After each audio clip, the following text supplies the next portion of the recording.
Hello, in front of me I have GARMIN Instinct 2 Solar Tactical, and I'm gonna show you how to change the time format on this device. Let's start by pressing and holding the menu button to open the menu. Once you open the menu, use the up and down buttons, so these two, to scroll through the menu. Scroll through the menu until you find the system option. Select it and press the GPS button to enter.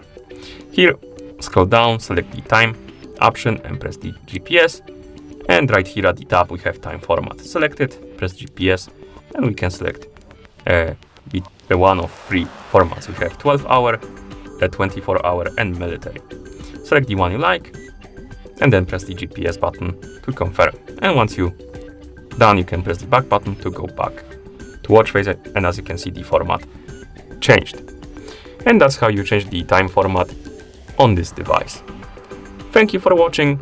If you found this video helpful, please consider subscribing to our channel and leaving the like on the video.